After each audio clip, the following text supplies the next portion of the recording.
Hey, 5 February. For the sake of enlightenment, this is a current events news article on China and Russia against the West, and I'll play it. But I wanted to offer some enlightenment on what's really going on. Both these countries collectivized their people decades and decades ago. The origin of communism dates essentially to Karl Marx and Vladimir Lenin. Marx was a Fabian guy in England as a part of the Fabian Club.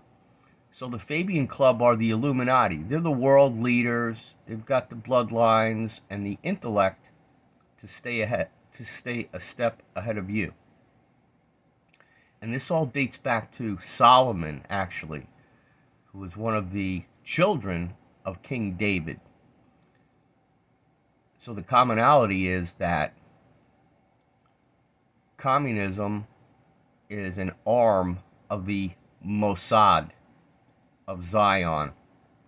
They're all in the same club of a communist bloc that wants to come get you. So the same force that dropped the Twin Towers, that Mossad, essentially is teamed up with the parties of these two men. So the Soviet Union never really lost. Their line and block structure still exists. And when North Korea, and this goes back to the 80s, and you can bet your ass it still goes on to the extent that it's needed.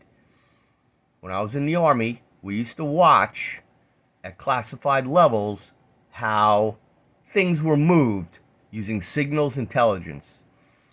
And North Korea was shipping gold to the Soviet Union back in the 80s. Big time amounts in airplanes that we knew about. And I know about it, and I'm telling you about it. So what the hell are the Koreans shipping gold to Russia for?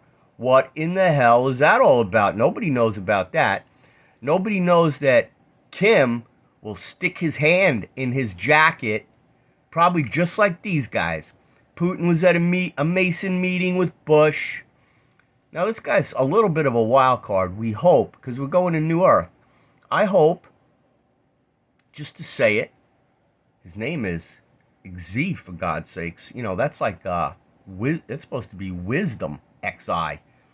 He spent time with farmers in America as a young man, and that's very important, I believe, to go human to human, because he knows that he may roll over the damn farm that he was a child on for the sake of some story that's a bunch of crap. So this is a man who hopefully we can talk to someday, who's playing a role right now. He's in charge of China. He's got a lot of responsibility on his hands because they're doing Bitcoin out of Three Gorges.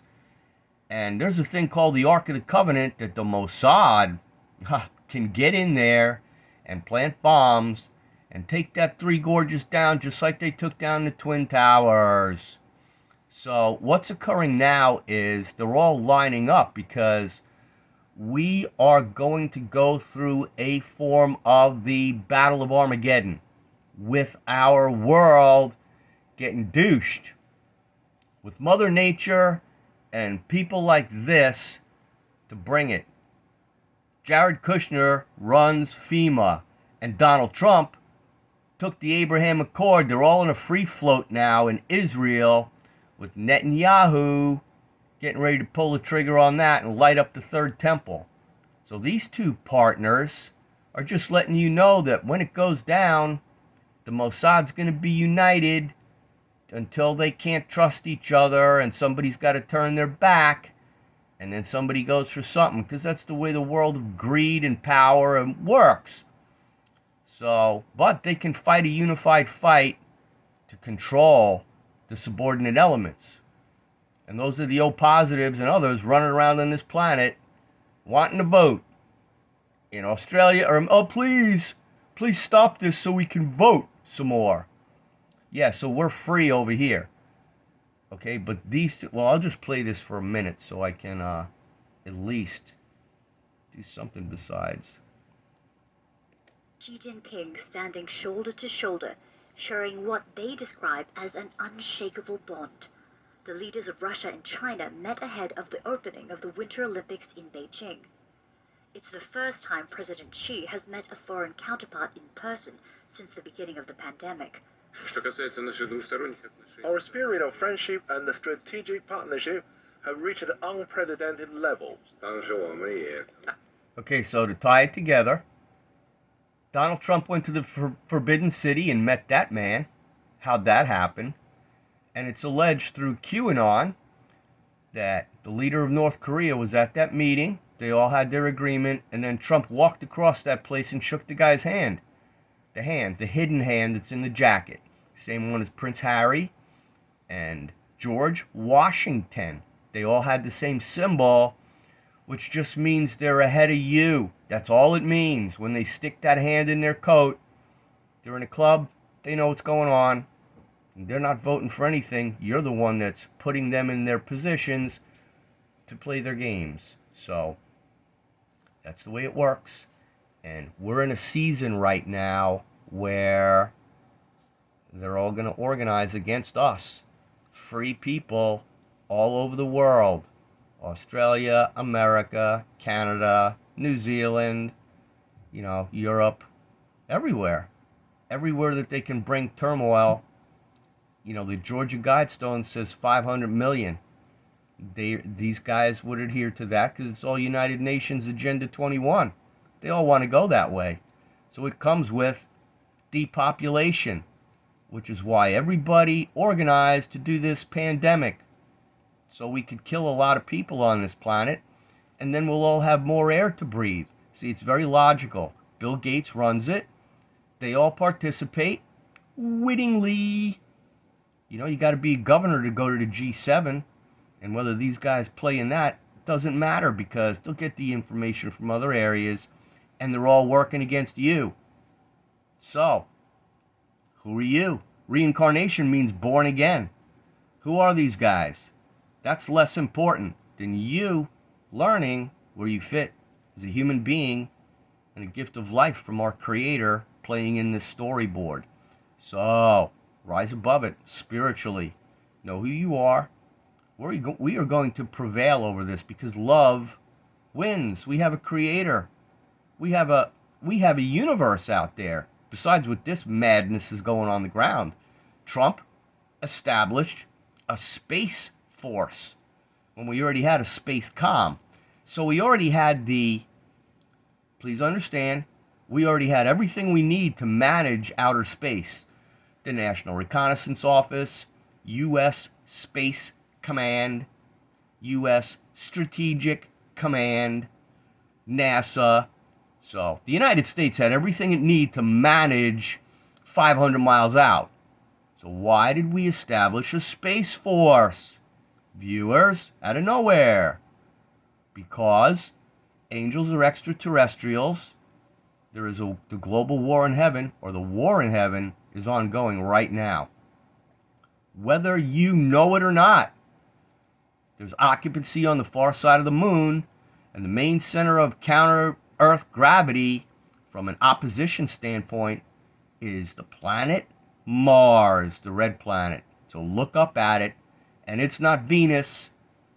The nice people are on Venus, and the warriors are on Mars, and they're scared, and they're fast, and they don't really know what their agenda is other than they're controlled.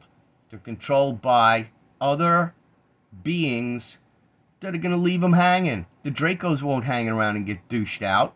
Only the stupid ones from Mars that get, stirred up into the beehive, madness.